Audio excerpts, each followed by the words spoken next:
All right, so today we're going to try and piece together a really fascinating puzzle, one about our identity, but on the internet. And believe it or not, it all kicks off in a pretty unexpected place. So take a look at this. It's a website called preferdo.us. And, on the surface, it's just a totally normal e-commerce site. It sells raw Manuka honey. You can see it's got a blog, a shopping cart, all the standard stuff. But that's really just the storefront, because if you dig a little deeper into its code, its domain records, its configuration, and even a series of technical white papers, you find a blueprint for something, well, something way, way bigger. And that blueprint is actually for a live experiment. It's a proof of concept, asking one of the biggest questions of our digital age. Can we build an internet where you can actually prove who you are, cryptographically, without having to give up your privacy?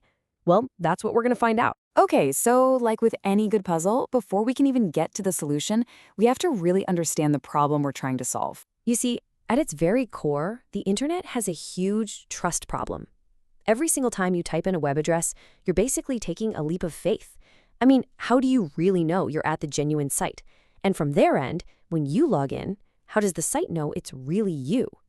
This whole project is an attempt to fix that one single fundamental issue. The solution has to start by building a rock-solid foundation of trust. And that begins with the domain name itself.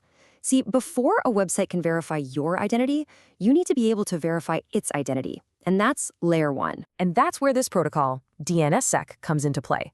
Honestly, the best way to think about it is like a digital, tamper-proof wax seal on an old letter. It cryptographically seals the domain's address, which guarantees that when you type in preferido.us, you are absolutely landing on the real site, not some malicious fake. It's our first real anchor of trust in this whole puzzle. But here's the thing. Applying this digital seal isn't as easy as just flipping a switch. Nope. It's actually a pretty messy and super meticulous process.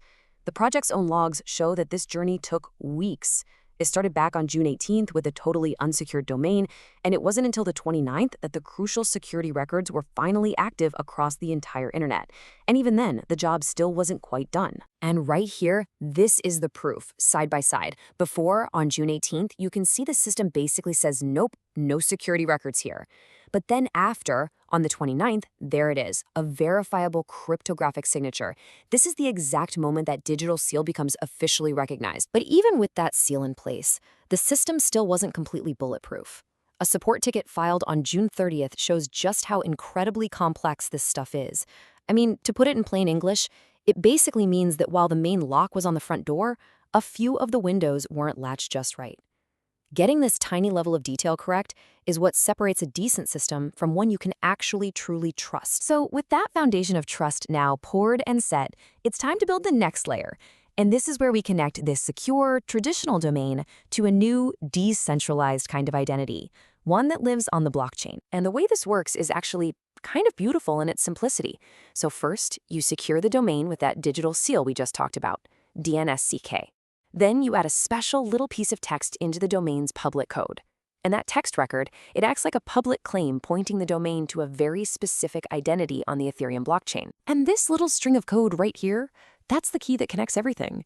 It's a public statement, just embedded right in the domain itself, that says, hey world, preferido.us is owned by the person who controls this specific Ethereum wallet. And because we already secure the domain with that digital seal, we know this statement is legit. It's a verifiable bridge between two different worlds. Okay, so we've secured the domain and we've linked it to a blockchain wallet. But why? Why does any of this matter?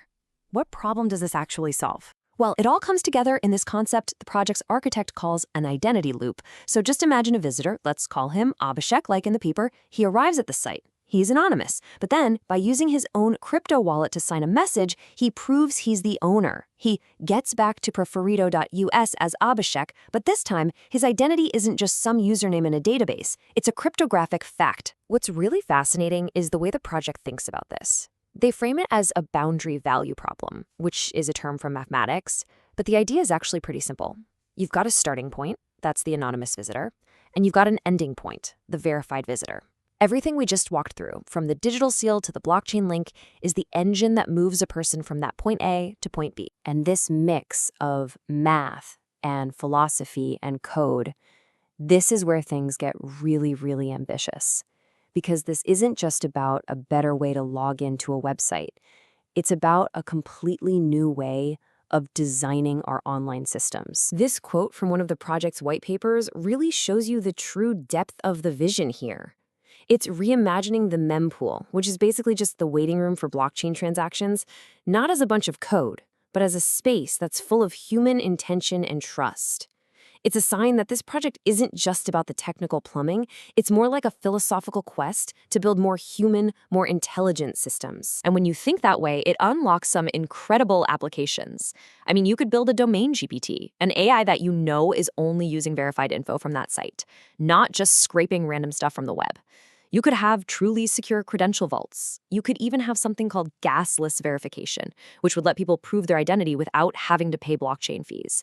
And that is a massive barrier for most people today. Which brings us all the way back here, to the honey. It's almost funny, right? All this high-level philosophy and complex cryptography to sell a $110 pack of honey. But that's exactly the point. This was never just about the honey. This website is a real-world, functioning testbed for every single one of those massive ideas we just talked about. So all of this, the digital seals, the blockchain links, the philosophy, it all started with one person's project on a single domain selling honey. And it all leads to this final, powerful question. If your online identity was as real and verifiable as, say, your passport, but it stayed completely in your control, what would change? What would a truly verifiable internet even look like? It's something to think about. Thanks for tuning in.